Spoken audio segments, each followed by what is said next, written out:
May 26th, 1941. Lake Pontchartrain, New Orleans, Louisiana. Commander Ross Daggett from the Navy Bureau of Ships stood at the water's edge, his arms crossed tightly across his chest as he watched a peculiar plywood boat slam repeatedly into the concrete seawall. The hull shuddered with each impact, then reversed, spun almost within its own length, and charged the wall again. Behind him, Major Ernest Linsert of the Marine Corps Equipment Board scribbled notes with increasing urgency. They had come to witness what the Navy brass in Washington had dismissed as the fantasy of a brawling Irishman with more mouth than sense. What they were about to see would change the course of the Second World War. The man orchestrating this violent ballet was Andrew Jackson Higgins, and he was demonstrating a boat with a feature so radical that Navy engineers had spent 20 years failing to achieve it. A simple steel ramp on the bow that could drop down and allow men and vehicles to charge directly onto a beach.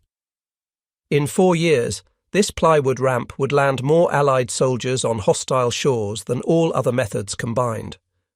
Without it, Dwight Eisenhower would later reflect in 1964, the Allied strategy for winning the war would have been impossible. The origins of this moment began not in triumph, but in failure. In 1931, the lumber export company owned by Andrew Jackson Higgins entered voluntary receivership during the Great Depression. The businessman from Nebraska had built a fleet of sailing ships to transport hardwood from the Philippines and Central America, constructing his own shipyard to service them. When global trade evaporated, both A.J. Higgins Lumber and Export Company and Higgins Industries were placed into voluntary receivership, with a friendly judge appointing Higgins as his own receiver. Higgins found himself with a boatyard, mounting debts, and a stubborn refusal to quit. He had learned boat design during a brief stint in the Nebraska National Guard and perfected it through necessity in the Louisiana bayous. The shallow marshes and debris-choked waterways of the Gulf Coast demanded boats that could navigate in 18 inches of water, plough through vegetation, run over submerged logs, and beach themselves on muddy banks without fouling their propellers. Conventional boat designs failed miserably in these conditions. Higgins designed something different. His Eureka boat, developed in 1926 and refined throughout the 1930s, featured innovations that seemed simple but were devastatingly effective. The bow was shaped like a spoon, allowing it to ride up onto obstacles rather than ploughing into them. A solid pine block called the headlog reinforced the bow, making it the strongest part of the boat capable of absorbing tremendous impacts. The hull design was revolutionary. A deep V-shape at the front transitioned to a reverse curve amidships, then flattened into planning surfaces at the rear. This created aerated water flow that reduced friction and increased speed.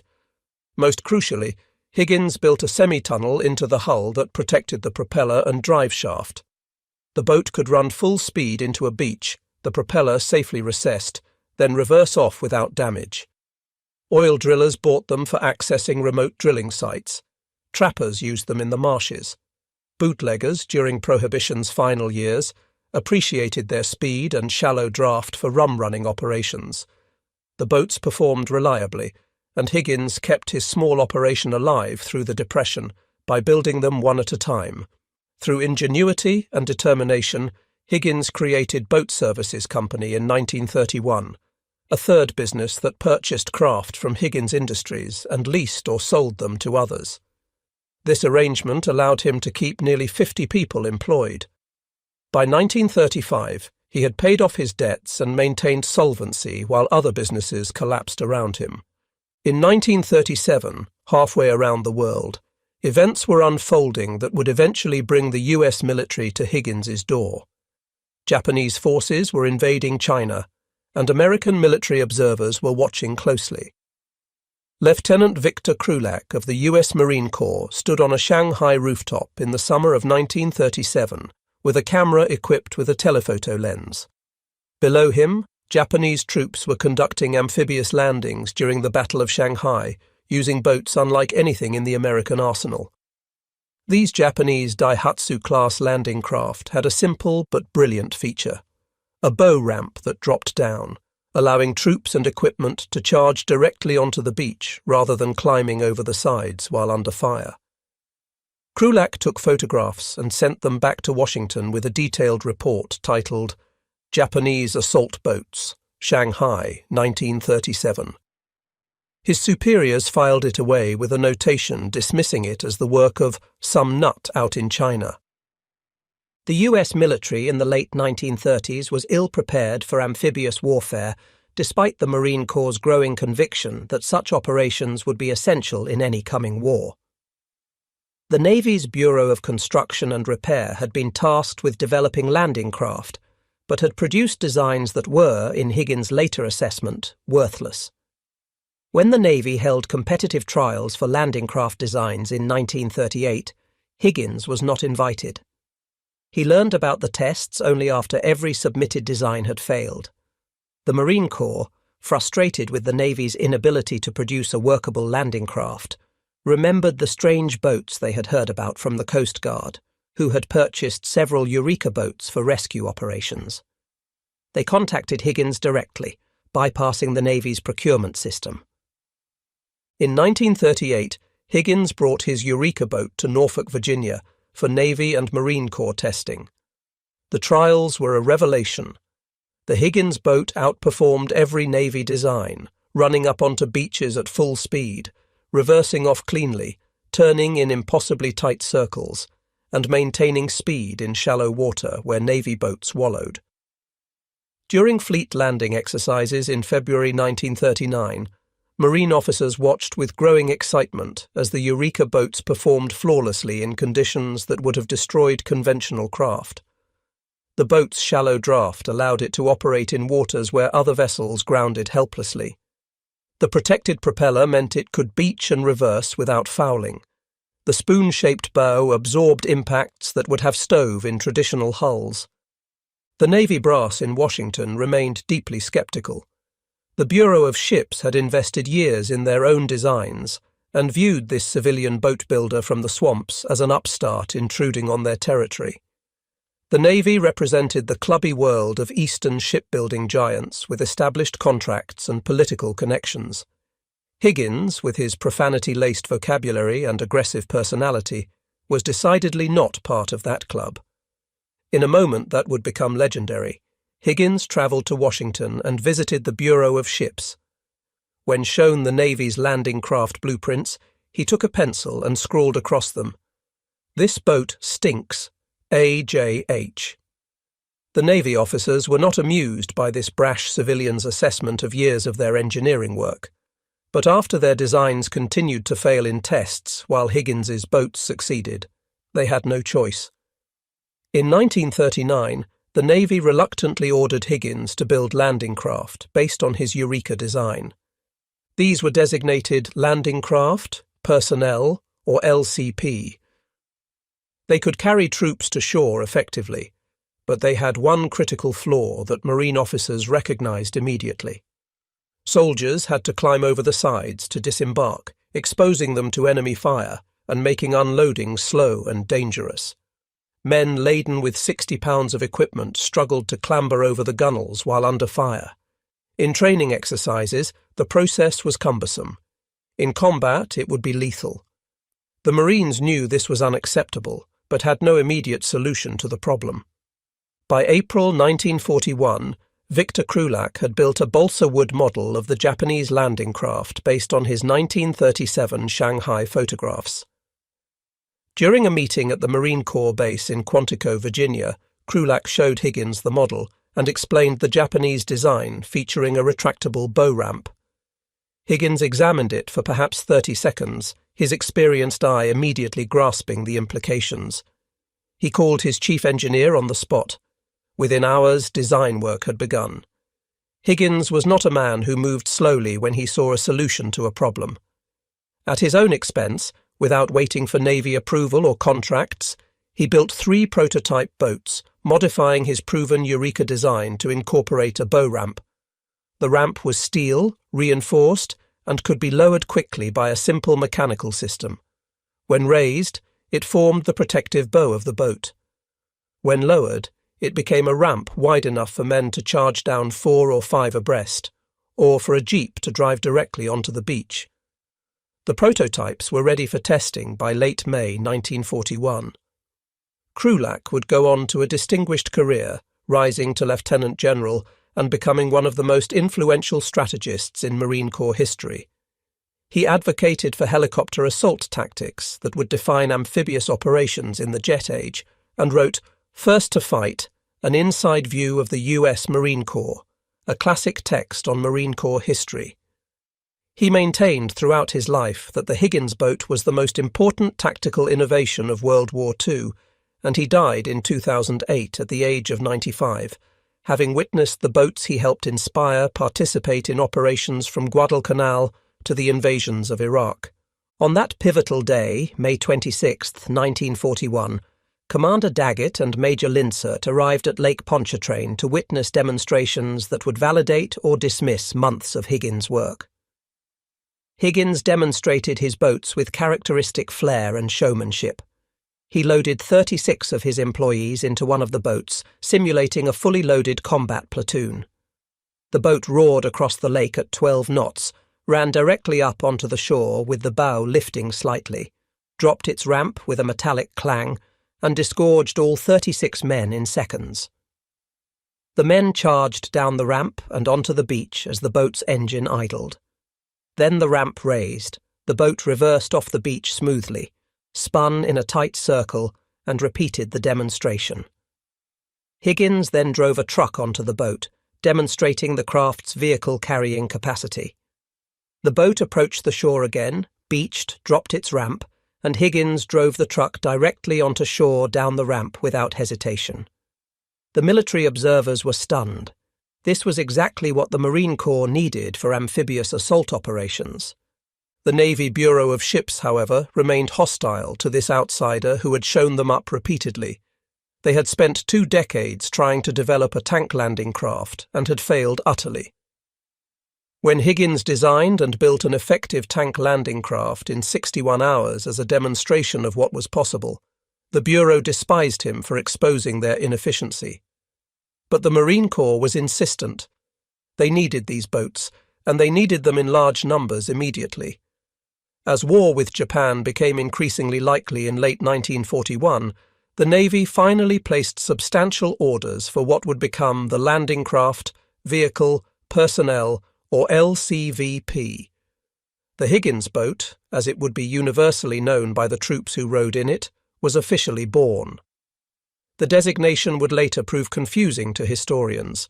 LCVP referred specifically to the ramped version, distinct from the earlier LCP variants without ramps. When Japan attacked Pearl Harbor on December 7, 1941, Higgins Industries employed fewer than 75 workers in a single boatyard. The company's net sales in 1937 had been $422,000. Andrew Higgins immediately understood what the attack meant for his business and for America. He began expanding before receiving additional orders, opening new facilities and hiring workers at a pace that stunned observers and violated every conventional business practice. He acquired land near City Park, along the Industrial Canal, and at Michoud in eastern New Orleans. He set up production lines using assembly techniques borrowed from automobile manufacturing, revolutionary for boat building.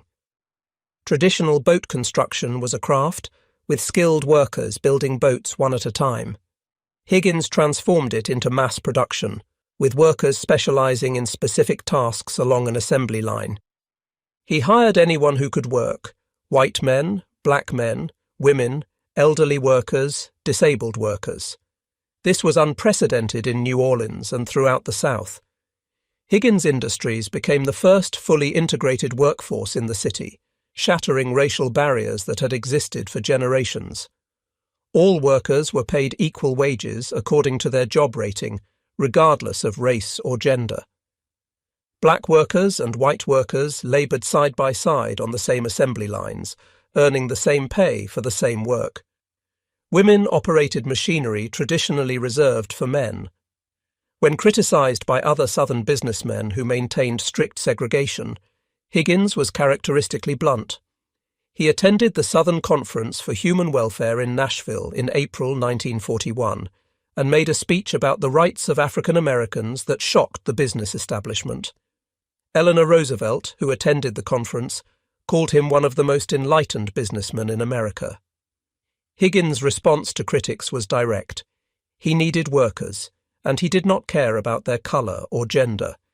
He cared whether they could build boats to the exacting standards required to save American lives. The workers responded to his leadership with fierce loyalty and unprecedented production. Higgins installed loudspeaker systems throughout his plants so he could address all workers simultaneously from his office. When special rush jobs came in, he appeared on the factory floor personally, exhorting workers to greater effort with profanity-laced pep talks that somehow inspired rather than offended. Signs hung throughout the facilities with slogans designed to motivate. "The guy who relaxes is helping the Axis." Workers understood that every boat they built would carry American soldiers into combat. A single defect could mean dozens of deaths. The pressure was immense, but workers took pride in their craftsmanship. They called him Andy, and they meant it with a mixture of affection and respect. When he gave them a 12.5% pay raise in August 1942, he suggested strongly that the increase go into war bonds. The workers complied, subscribing to bonds at 15% of payroll without complaint. By late 1943, Higgins Industries operated 7 manufacturing plants in New Orleans. The workforce had exploded from fewer than 75 in 1938 to more than 25,000 workers by late 1943, though some sources cite 20,000 as the peak figure depending on counting methods across multiple facilities. The company's net sales had grown from $422,000 in 1937 to just over $10 million in 1941 to $144 million in 1944. Higgins had contracts worth $350 million from the U.S. government. The expansion from 75 workers to over 20,000 in 5 years represented one of the most dramatic industrial mobilizations of the war. The 7 plants included facilities on City Park Avenue, St. Charles Avenue, the Industrial Canal, Michoud, Bayou St. John, and in Houma, Louisiana. At peak production, these combined facilities were producing more than 700 boats per month. The Higgins boat itself was deceptively simple in appearance. At just over 36 feet long and under 11 feet wide, it was not large compared to other naval vessels.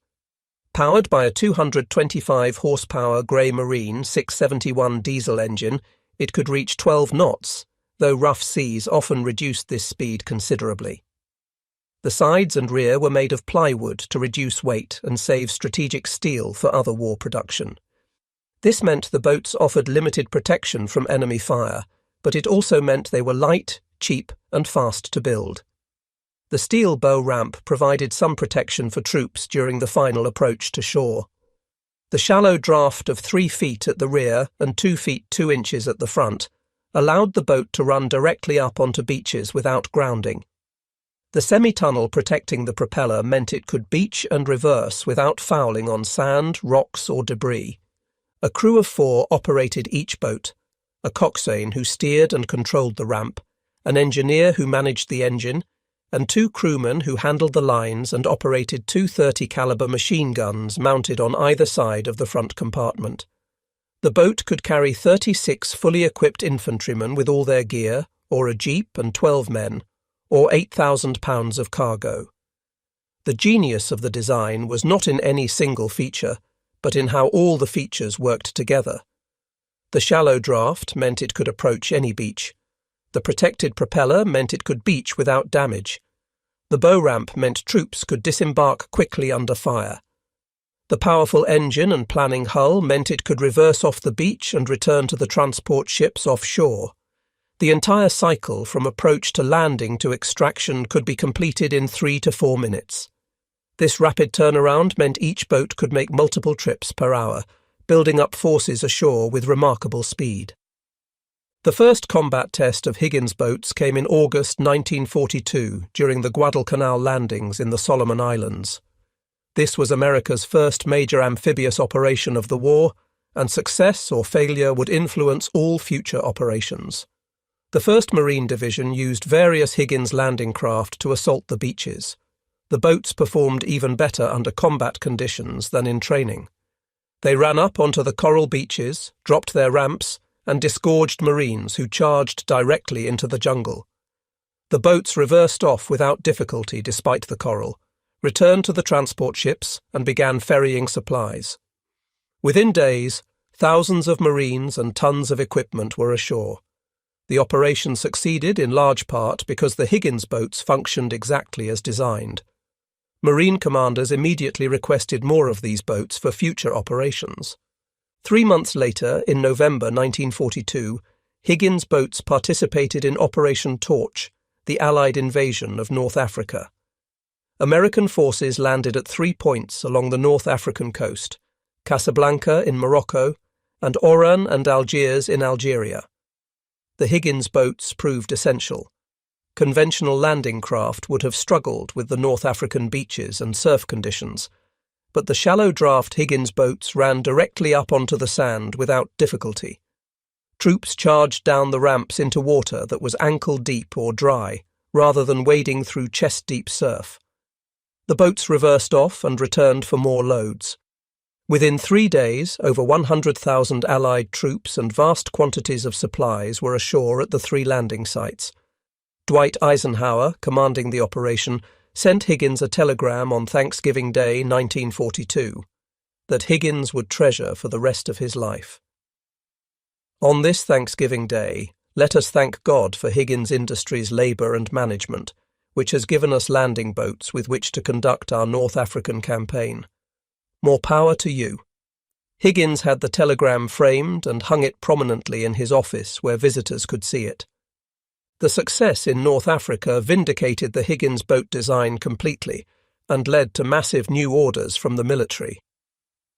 By 1943, Higgins Industries was producing boats at a rate that seemed impossible to outside observers. At peak production, the 7 plants were churning out over 700 boats per month.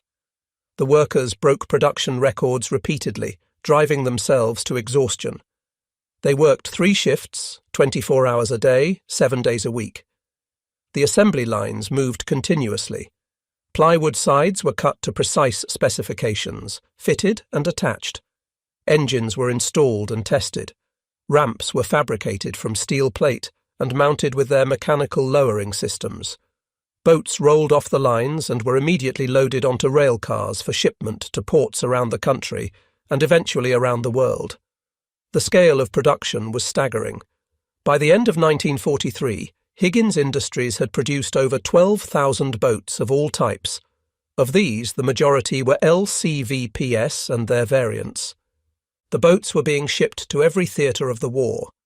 In the Pacific, they island-hopped with the Marines, landing troops on Tarawa, Saipan, Guam, Peleliu, and dozens of other islands whose names would become synonymous with savage fighting. In Europe, they were accumulating in Britain for the invasion everyone knew was coming, but whose timing remained the most closely guarded secret of the war. The planning for Operation Overlord, the invasion of Normandy, began in earnest in 1943 under Eisenhower's command. He understood that the success of the invasion depended entirely on the ability to land massive numbers of troops and equipment on the French beaches. The beaches of Normandy had no ports. They were open stretches of sand backed by cliffs and defended by German fortifications that had been 2 years in the building. Landing troops there would require thousands of landing craft capable of crossing the English Channel in rough seas, approaching the beaches under heavy fire, and landing troops directly onto the sand under the worst possible conditions. The Higgins boat was the only craft that could do this reliably at scale. Allied planners calculated they would need over 5,000 landing craft for D-Day. Higgins Industries, along with other manufacturers building boats to Higgins' patented designs under license, was responsible for producing the majority of them. Chris Craft produced 8,602 LCVPs under license. Owens Yacht Company built 2,150. Richardson Boat Company produced 604. Combined with Higgins Industries' production of 12,500 LCVPs, the total reached 23,358 LCVPs by war's end. The pressure on production was immense. Workers at Higgins plants understood what they were building and why. When Higgins addressed them over the loudspeaker system, he did not mince words. These boats would carry American boys onto French beaches defended by German machine guns. Every boat had to be perfect. A single failure could mean dozens of deaths. The workers understood and responded. Production quality remained high, even as quantity increased dramatically. By early 1944, the staging areas in southern England were filled with Higgins boats. They sat in harbours, on beaches, in rivers, waiting for the order to load troops. Each boat was inspected multiple times, tested, and assigned to a specific unit. Crews trained endlessly, practicing loading troops from transport ships via cargo nets, beach runs in various sea states, and rapid unloading under simulated fire. Infantry practiced climbing down cargo nets into pitching boats while laden with 60 pounds of equipment, a terrifying experience in calm conditions and worse in rough seas. They practiced charging down the ramps and assaulting beach obstacles.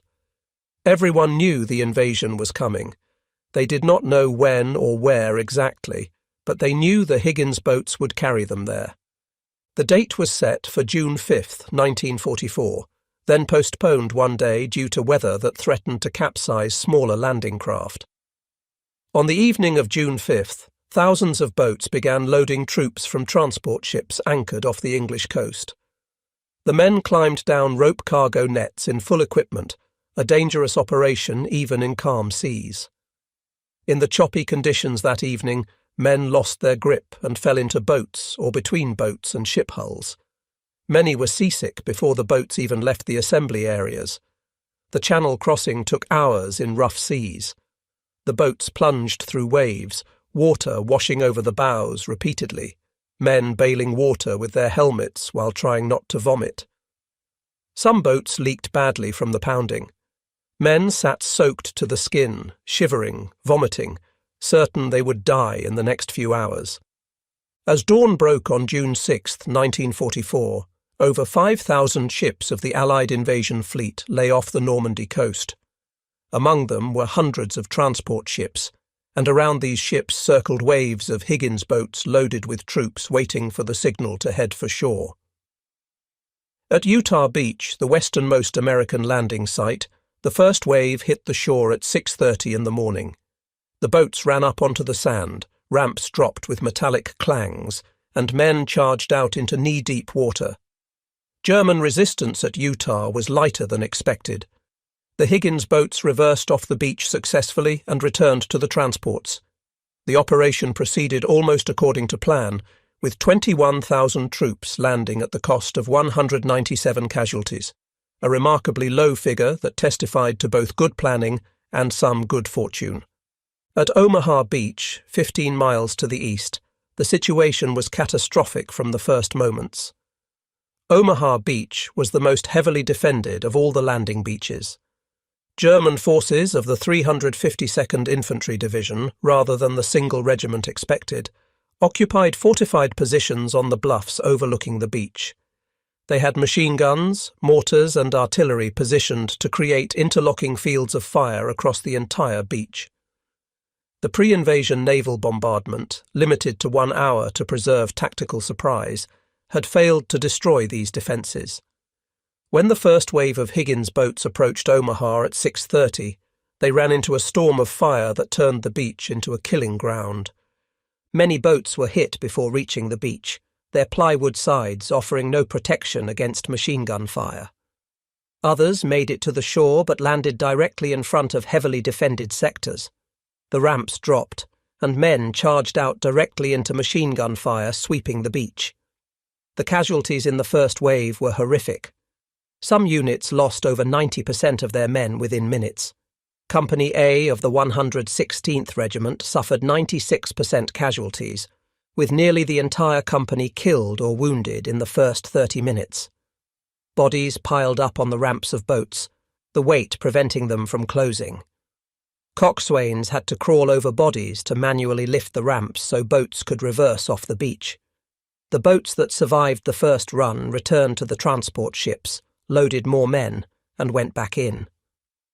They made run after run throughout the morning, each time facing the same devastating fire. One Higgins boat operator, in testimony given decades later, recalled making 15 trips to Omaha Beach that day. Each time he watched men charge down the ramp into fire. Each time the ramp became slippery with blood. Each time he brought back as many wounded and dead as he could carry using grappling hooks to pull bodies from the water. 6 Higgins boats from his ship were lost that day, but all crew members survived. 16 men pulled from the water and 2 making it to shore where they grabbed weapons and joined the fight. By the end of the day, approximately 2,400 Americans had been killed or wounded at Omaha Beach, the highest casualties of any landing beach on D-Day.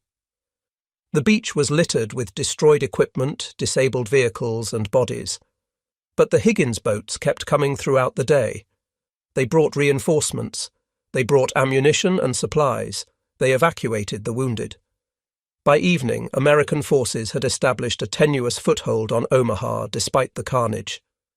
Across all 5 Normandy beaches, Utah, Omaha, Gold, Juneau and Sword, Higgins boats and other landing craft landed approximately 156,000 Allied troops on D-Day.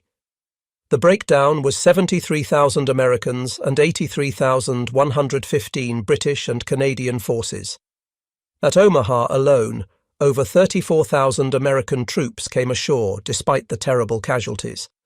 Over the following weeks, the boats continued operations around the clock, ferrying men and supplies from ships to shore. Within a month, the Allies had landed over 850,000 troops, 150,000 vehicles, and 570,000 tons of supplies across the Normandy beaches. All of this was accomplished without capturing a single port. The Higgins boats, working in coordination with larger landing craft and amphibious equipment, had made it possible to build up overwhelming force faster than the Germans could reinforce their defences. Eisenhower's later assessment, given in 1964 during his first meeting with historian Stephen Ambrose at Eisenhower's office in Gettysburg, Pennsylvania, was not wartime hyperbole, but a carefully considered judgment made nearly 20 years after the war's end. When learning that Ambrose taught in New Orleans, Eisenhower asked if he had known Andrew Higgins, then said, "He's the man who won the war for us." If Andy Higgins hadn't designed and built these landing craft, we never could have gone in over an open beach. The whole strategy of the war would have been different. This was not a statement made in the heat of war, but a retrospective assessment after decades of reflection on what factors had enabled Allied victory. Without the Higgins boats, the entire Allied strategy would indeed have been fundamentally different. The Allies would have been forced to attempt capturing heavily defended ports before landing significant forces. Such operations would have been far more costly and might have failed entirely. In the Pacific theatre, Higgins boats were equally crucial to American strategy. The island-hopping campaign that drove across the Pacific toward Japan required amphibious assaults on dozens of islands, each one defended by Japanese forces who had been ordered to fight to the death. At Tarawa in November 1943, Marines learned the brutal reality of opposed amphibious landings against determined defenders. The first waves landed in various Higgins landing craft and suffered terrible casualties crossing the reef and the beach under intense fire. But the boats kept coming, wave after wave, until Marines were ashore in sufficient numbers to overcome the Japanese defenders through sheer weight of numbers and firepower.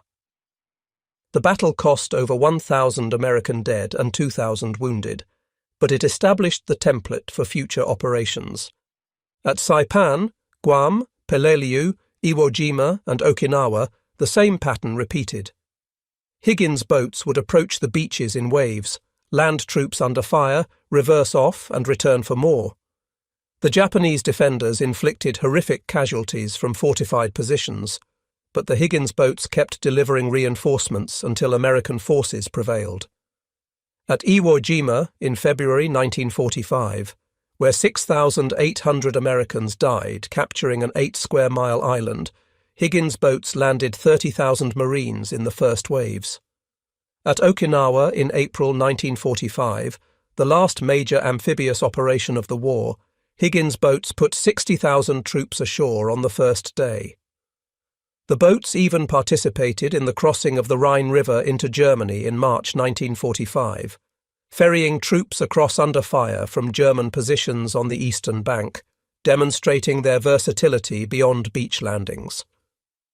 By the time the war ended in August 1945, Higgins Industries and manufacturers building boats under license to Higgins patents had produced 23,358 LCVP landing craft. Higgins Industries itself produced 20,094 boats total during the war, including 12,500 LCVPs, 199 PT boats, various LCMs and LCTs, and other specialized craft. These boats had landed more Allied troops on hostile shores than all other methods combined. They had participated in every major amphibious operation of the war in both the European and Pacific theatres. Millions of Americans had ridden in Higgins boats at some point during their service. The boats had become so ubiquitous that soldiers and Marines did not speak of landing in LCVPS. They said they were going ashore in Higgins boats. The name had become synonymous with amphibious operations. Andrew Higgins himself became a national figure during the war. Life magazine featured him in a lengthy article in August 1943, describing his plants and his management style in detail that revealed both his genius and his abrasive personality. President Franklin Roosevelt visited the Higgins plant on September 29, 1942, during a secret nationwide tour of war production facilities.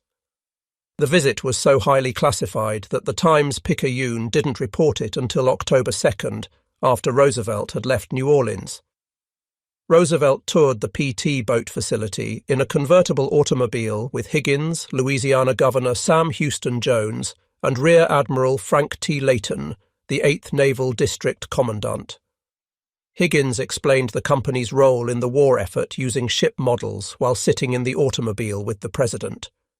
The visit was photographed, and the images appeared in newspapers across the country once the security blackout was lifted, making Higgins's face recognizable to millions of Americans. Higgins received numerous awards and commendations from the Army, Navy, and Marine Corps. He was recognized with the Army-Navy E Award multiple times, the highest commendation the armed forces could bestow on a civilian company for excellence in war production. His plants displayed the flags representing these awards prominently, and workers wore E-pins with pride, understanding that the award recognized their collective efforts. Higgins held approximately 30 patents related to landing craft and amphibious vehicles. His innovations in hull design, particularly the protected propeller tunnel and the spoon-shaped bow, were protected by U.S. Patent 2,144,111, filed on December 24, 1937, and issued on January 17, 1939. The bow ramp design was covered by U.S. Patent 2,341,866, filed on December 8, 1941, and issued on February 15, 1944. These patents represented the culmination of years of practical experience building boats for the Louisiana bayous, adapted brilliantly for military purposes through collaboration with Marine Corps officers like Victor Krulak, who recognized the value of Japanese innovations. Higgins' personality remained combative throughout the war. He fought constantly with the Navy's Bureau of Ships, who never forgave him for repeatedly demonstrating that a civilian with practical experience could out-design their engineers. He fought with unions when they attempted to organize his workers, viewing unions as obstacles to his direct relationship with employees and to maximum war production. He fought with competitors who he believed were receiving preferential treatment in contract awards. His vocabulary remained profane, his management style confrontational, and his confidence in his own abilities absolute. Workers either loved him or hated him, but virtually all respected him. He paid well, promoted based on merit regardless of race or gender, and demanded excellence from everyone including himself. His relationship with his workforce became increasingly complicated by union issues as the war progressed. Higgins opposed unions and said so openly and frequently, believing they interfered with his direct relationship with workers and with maximum production efficiency. When unions attempted to organize his plants, he resisted fiercely, sometimes in ways that violated federal labor law. This led to strikes and work stoppages that infuriated him. He saw unions as obstacles to war production and could not understand why workers would jeopardize the war effort over wages and working conditions that he believed were already generous by any reasonable standard. The conflict with unions would eventually contribute significantly to the downfall of Higgins Industries after the war ended and military contracts disappeared. When Germany surrendered in May 1945, the Navy began cancelling contracts for boats that were no longer needed for European operations. When Japan surrendered in August after the atomic bombings of Hiroshima and Nagasaki, the cancellations accelerated dramatically. By October 11, 1945, all military contracts for boats had been terminated. Higgins Industries had built its entire operation around wartime production at maximum capacity. The company employed over 20,000 workers in 7 plants designed to produce boats at wartime rates. Suddenly, there were no more orders. Higgins attempted to transition to civilian production, building pleasure craft and developing consumer products. He tried to enter aircraft production, but his contracts for Curtiss C-76 Caravans and C-46 Commandos were cancelled before significant production began. Only 2 C-46A aircraft were completed before the contract was terminated on August 10, 1944. Higgins experimented with helicopter designs and built one prototype in 1946. He proposed building prefabricated housing and appliances for the post-war consumer boom. None of these ventures succeeded in replacing the massive wartime revenues. Union troubles intensified as workers who had tolerated wartime conditions now demanded higher wages and better working conditions in peacetime. Higgins, who had been unable to understand union demands during the war when victory was at stake, was even less sympathetic afterward. In early June 1945, he announced that approximately 1,500 workers at his City Park plant would be laid off as orders declined.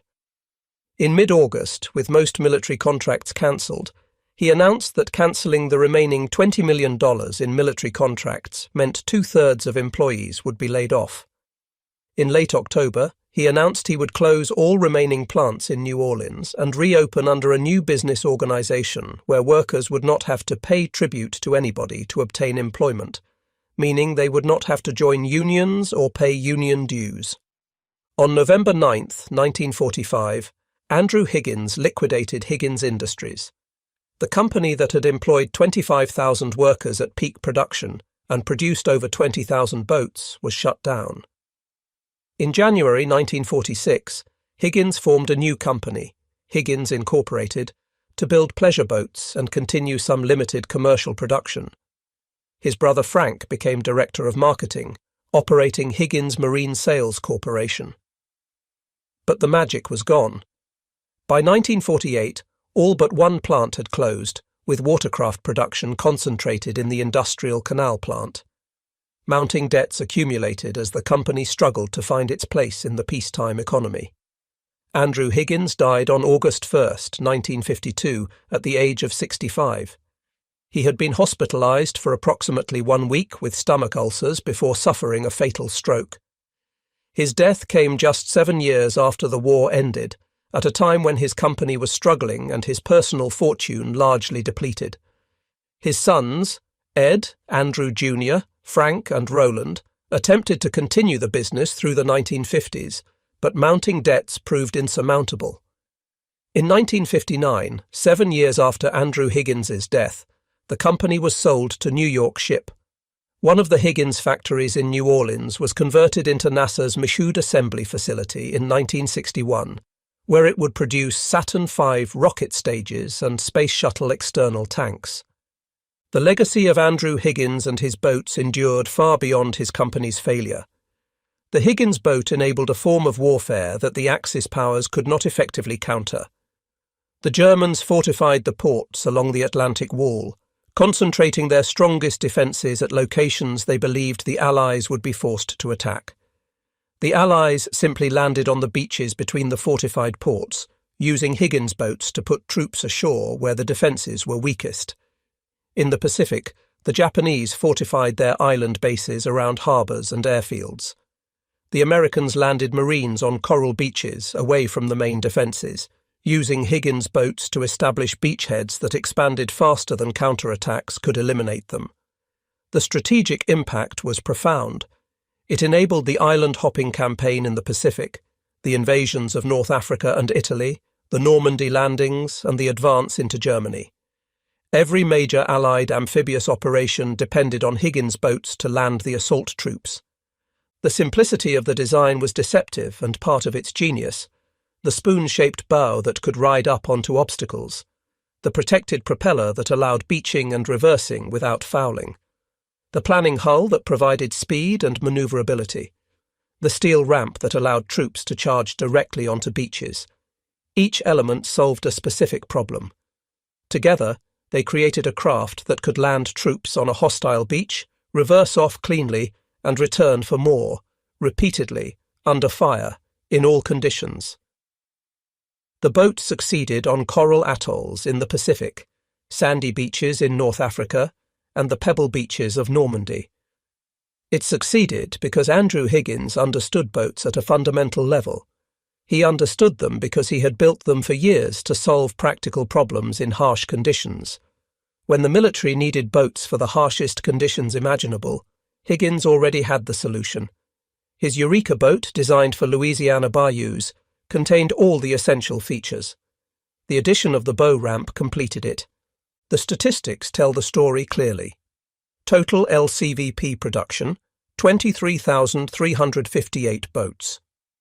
Higgins Industries production, 20,094 boats, including 12,500 LCVPs. Allied troops landed on D-Day, 156,000. American troops at Omaha Beach, 34,000. All accomplished without capturing a single port, using beaches that military planners had considered unsuitable for major operations. The impact on the war was incalculable. Lives were saved because troops could charge down a ramp instead of climbing over sides under fire. Operations succeeded that would have failed with conventional landing craft. Victories were won faster because Higgins boats could build up forces ashore more rapidly than enemies could respond. In 2000, a 7-block section of Howard Avenue in New Orleans near the National World War II Museum was renamed Andrew Higgins Drive. In 2001, a memorial to Higgins was dedicated in his hometown of Columbus, Nebraska. In May 2019, Andrew Higgins was inducted into the National Inventors Hall of Fame. The National World War II Museum in New Orleans features Higgins boats prominently, the museum's location chosen specifically because the city was home to Higgins Industries. Restored Higgins boats are displayed at museums across the country. The boats have become iconic symbols of American industrial might and ingenuity during World War II, representing the ability to solve problems quickly and produce solutions at scale. The integrated workforce legacy of Higgins Industries, where black and white workers laboured side by side at equal pay, demonstrated that racial segregation was not necessary for industrial efficiency, a lesson that would become relevant during the civil rights movement of the 1960s. Nevertheless, the example demonstrated that integrated workforces could be highly productive. Black workers and white workers labouring side by side, earning equal pay for equal work, proved that racial segregation was not necessary for industrial efficiency, a lesson that would become relevant during the civil rights movement of the 1960s. The story of the Higgins boat demonstrates the value of practical experience over theoretical expertise. The Navy's Bureau of Ships, staffed with trained engineers, could not design an effective landing craft in 20 years. Higgins, who learned boat design through trial and error, solved the problem in months. The difference was that Higgins built boats to solve real problems under harsh conditions. When the military needed boats for the harshest conditions possible, his practical experience proved more valuable than formal training. The Higgins boat showed that civilians with specialized knowledge could solve military problems faster than military bureaucracies. This realization profoundly influenced military procurement for decades. Today, a restored Higgins boat sits outside the National World War II Museum in New Orleans. Visitors can see the plywood construction, the protected propeller tunnel, the steel bow ramp. The boat looks small and unremarkable.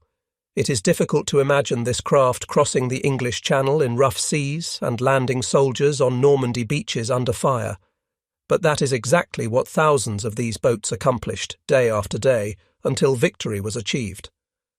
Andrew Higgins died on August 1, 1952, at age 65, his company defunct and his fortune depleted. He is buried at Metairie Cemetery in New Orleans, but his boats had carried millions of Americans into combat and brought victory to the Allied cause. Dwight Eisenhower's assessment, made in 1964 after nearly 2 decades of reflection, stands as the final word. He's the man who won the war for us. If Andy Higgins hadn't designed and built these landing craft, we never could have gone in over an open beach. The whole strategy of the war would have been different. The plywood ramp won the war by enabling operations that would have been impossible without it.